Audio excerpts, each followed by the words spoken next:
мекендештер, мен бүгін дағы bir нерсени кошумчалап айта кетүүнү оң көрүп турам. Кыргыз Республикасынын президенттигине мени менен катар талапкер болуп аттанышкан биздин мекенчил азаматтарыбызга да терең ыраазычылыгымды билдире кетейин. Өзүңүздөр билгендей, президенттикке аттанышкан менден башка да талапкерлерибиздин саясатта өзүлөрүнүн салмагы, кадыр баркы, тажрыйбалары бар. Жана алар да эл урматына ээ болгон инсандар. Алардын да өлкөбүздү өнүп түрсөм, Кыргызстаныбызды кубаттуу мамлекетке айлансак экен деген ыйык тилектери бар. Мен өзүмдүн атаандаштарымды дал ушул тилектери жана сапаттары орду үчүн сыйлайм жана терең урматтайм. Кудай буйруп, президент катары толук кандуу ишке киришерим менен мени менен бирге өз талапкерлигин коюшкан атаандаштарымды акылга алчап, өлкө тагдырын оң жолго салууда кеңешип, баарлашууга чакырам. Бири-бирибизге карата жалган жала, ушак айың, көө жапмайдан эл турмушу эч убакта оңолуп кетпейт. Бөлүнүп жарылуудан эч нерсе утпайбыз. Бөлүнгөндү бөрү жейт деген макалды унутпайлы. Азыр бизге ынтымак керек. Рызкыны элибизге ынтымак гана алып келет. Урматтуу мекендештерим, эгемен өлкөбүз өнүп өссө экен деп ыйык тилек кылган ардактуу элим, мага сиздерден бир гана нерсе керек. Ал ишеним. Өлкөбүздүн келечегине болгон ишеним. Демек, кыйын шартта турган өлкөбүздү оңдоп, алдыга жылдыруу ниетинде сиздер да мага колдоо көрсөтүп, мени менен чоң чаран кызматташсаңыздар деп сурам кететилем.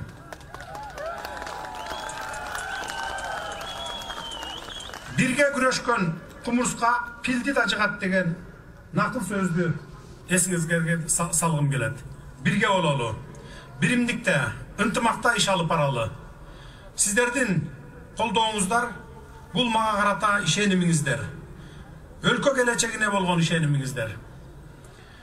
Эми мындан аркы кадамдарыбызды да сабырдуулукту кармап, кажыбаган мээнеткечтик менен алдыга зор максатты коюп, мага кол кабыш кыласыздар деп терең ишенемин. Бардыгыбыз жарандык ыйык милдетибизди так өтөсөк, ак эмгектин акыбети кайтпай койбойт. Буюрса Кыргызстандын келечеги кең. Сөзүмдүн акырында айтарым, Кыргызстаныбыз гүлдөп, өнүгүп өскөн мамлекетке айлансын, жергебизде ар качан тынччылык болсун, аманчылык болсун, бар болуңуздар. Сиздерге терең ыраазычылык билдирем. Урматтуу кыргызстандыктар, урматтуу тарапташтарым, бүгүнкү жеңиш бул жалгыз менин жеңишим эмес, ушул жерде турган ар бириңиздердин Кыргызстан боюнча добуш берген ар бир жарандын жеңиши болду. Анткени ал добушту сиздер мен үчүн берген жоксуздар, ар бириңиздер өзүңүздөр үчүн, балдарыңыздардын, неберелериңиздердин келечеги үчүн бердиңиздер. Эртеңки күнүбүз ушу жакшырып кетсе экен деп бердиңиздер. Мен ошол ишеничиңиздерди аткарууга себепчи гана адаммын.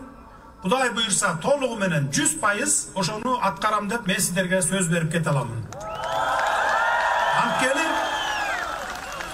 Анткени 30 жылдан бери ушул күндү күткөнбүз.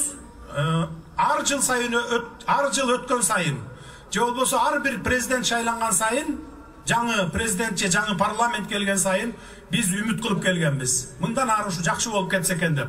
Бирок тилекке каршы ошол үмүтүбүздү ташка алып келген. Сиздердин араңыздарда ошо мен да ошо үмүт кылгандардын арасында мен да бар болчумун. Бирок Кудай ушул күндү менин маңдайыма жазган экен. Сиздердин ишеничиңиздер менен мына мен бүгүн бийлик башына келип отурам. Мындан ары өлкөдө бир гана мыйзамдуулук, анан адилеттүүлүк менен гана иш алып барабыз. Башка оппоненттер айтып аткандай буга чейин диктатура деген болбойт, бир кишинин диктатурасы. Сөзсүз түрдө мыйзамдын жана адилеттүүлүктүн гана диктатурасы болот. Сиздерге добуш берип ишеним артканыңыздар үчүн мен терең ыраазычылык билдиремин.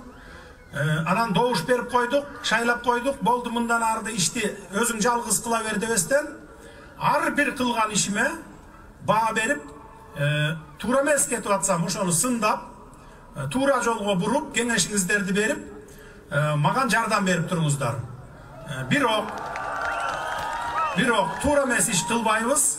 Кандай гана иш алып барбайлы, мейли улуттук долбоордун деңгээлинде иш баштайбызбы, же болбосо кандайдыр бир иштерди баштайбызбы, ар бир ишибиз ачык болот.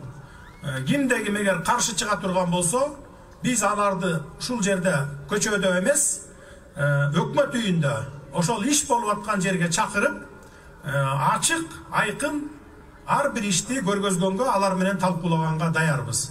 Мындан кийин Кудай буйрса деп айталы, көчө оппозициясы болбой, оппоненттер жана башка ушундай жарандарыбыз ушу көчөгө чыгып кыйкырбастан биздин кабинетке келип, ушу отурумдарга катышып, ошол жерден оюн айтканга биз ачык